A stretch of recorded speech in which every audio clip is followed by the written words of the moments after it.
நம்மள நிறைய பேருக்கு வெளிய சொல்ல முடியாத கவலைகளும் காரணமே இல்லாத பயங்களும் மனசுக்குள்ள இருந்துட்டே இருக்கும். இந்த உணர்வுகளோட பிடியிலிருந்து எப்படிங்க வெளிய வருது? இன்னைக்கு பண்டிட் ஸ்ரீராம் சர்மா ஆச்சாரியா அவர்களுடைய அசல் ஹிந்தி இலக்கியத்திலிருந்து சில ஆழமான கருத்துக்களை பார்க்க போறோம். அடக்குமுறை, பயம், இந்த ரெண்டு பெரிய தடைகளையும் தாண்டி உண்மையான மன அமைதிக்கான பாதையை எப்படி கண்டுபிடிக்கிறதுன்னு பார்க்கலாம் வாங்க. சரி, இன்னைக்கு நம்மளோட பயணம் எப்படி இருக்க போகுதுன்னு ஒரு சின்ன முன்னோட்டம் பாத்திரலாம். முதல்ல இந்த ரெண்டு பிரச்சனைகள் என்னன்னு அடையாளம் காண்போம். அப்புறம் அது எப்படி ஒரு விஷம் மாதிரி நம்மள பாதிக்குதுன்னு பாப்போம். பயத்தோட உண்மையான முகம் என்ன, அதோட வேர்கள் எங்க இருக்குன்னு தெரிஞ்சுக்கிட்டு கடைசியா இதிலிருந்து விடுதலை அடையறதுக்கான வழியையும் ஆராய்வோம். வாங்க உள்ள போகலாம்.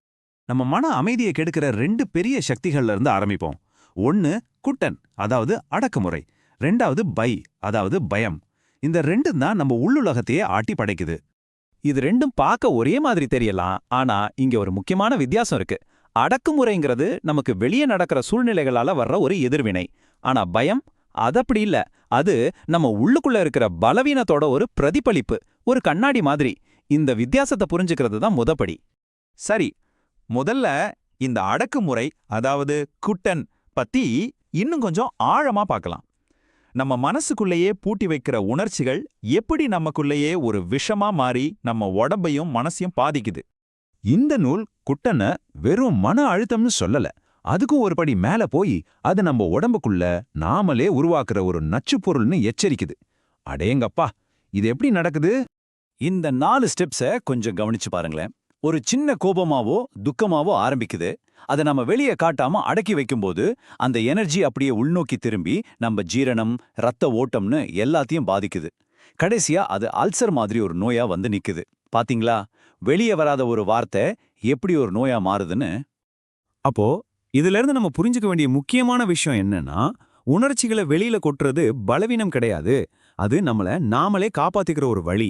உள்ளுக்குள்ள இருக்கிற விஷத்தை வெளியே ஏத்துறது ரொம்ப ரொம்ப அவசியம். இந்த நூல் அடக்கப்பட்ட ஒவ்வொரு உணர்ச்சியும் எப்படி ஒரு குறிப்பிட்ட பாதிப்பை உண்டாக்குதுன்னு ரொம்ப அழகா சொல்லுது. துக்கத்தை அடக்குனா அது உள்ளுக்குள்ளேயே இருந்து நம்மளை அரிக்கும். கோபத்தை அடக்குனா அது வெறுப்பா மாதிரி உறவுகளை அழிக்கும். ஆசைகள் அடக்குனா அது மனநோய்க்கு வழிவகுக்கும். இப்போ நம்மளோட 2வது சவாலுக்கு வருவோம், பயம். நாம பயம்னு நினைக்கிறோமே, அது உண்மையில என்ன?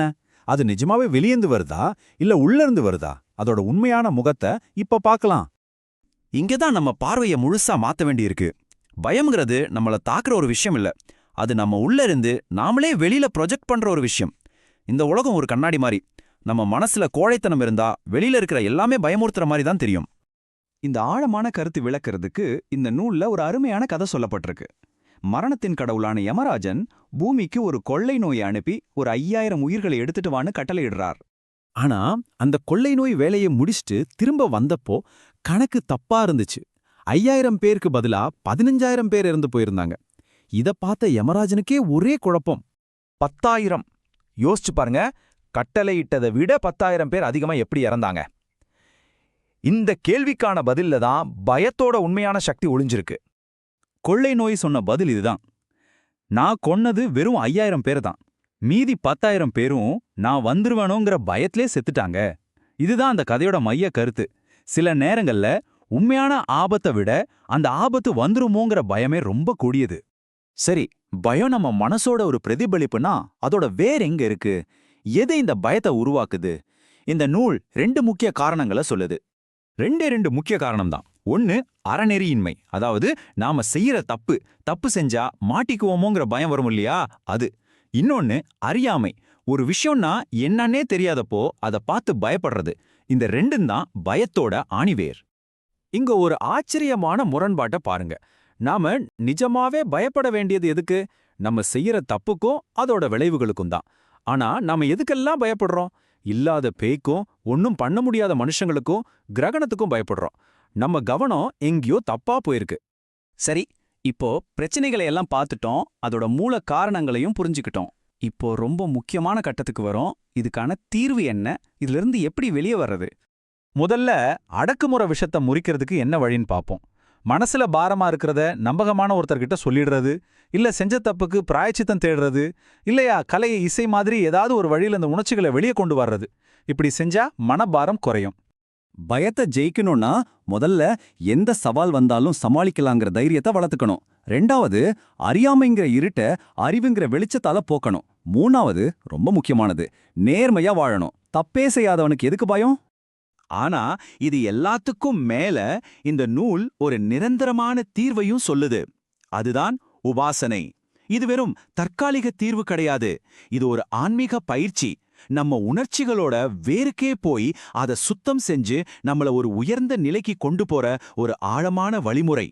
நாம நிறைய விஷயங்கள் பார்த்தோம். இப்போ இது எல்லாத்தையும் சேர்த்து ஒரே ஒரு முக்கியமான சிந்தனையோட இந்த உரையாடலை முடிப்போம். கடைசியா இந்த நூல் நம்ம கிட்ட கேட்கிற கேள்வி இதுதான். இந்த உலகத்துல பயப்படுறதுக்கு ஒரே காரணம் நம்ம மனசோட பலவீனம் தான். அதை தவிர வேற எதுக்கும் பயப்பட தேவையில்லை. இந்த அடக்குமுறையையும் பயத்தையும் ஜெயிக்கிற சக்தி உங்களுக்குள்ளே தான் இருக்கு. அது தட்டி எழுப்பப்பட காத்துக்கிட்டு இருக்கு. உங்க மனசை வலுப்படுத்த நீங்க தயாரா?